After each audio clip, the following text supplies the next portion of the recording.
On over to Melissa Kim. She's at the Royal Farms gas station on Hollerbird Avenue. Melissa, you've been talking with people also who use this bridge every day.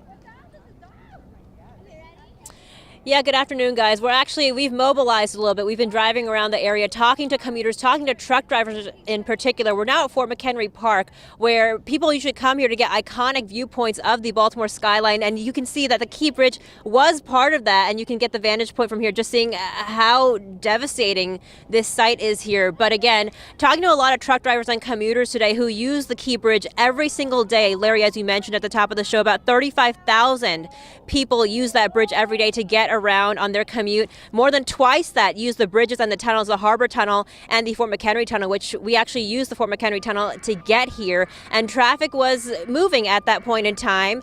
But, obviously during rush hours, those numbers are quite doubled. So all the folks that are going to be trying to get home from work today will be using those tunnels as well as the Baltimore Beltway.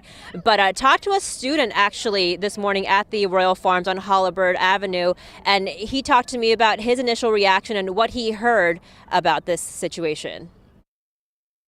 When I heard about that bridge falling down, I looked, and the first thing I thought about was like, what if that was me on my way to school? All them people dropped down there, drowning, and the only thing I could think about is their family, you know?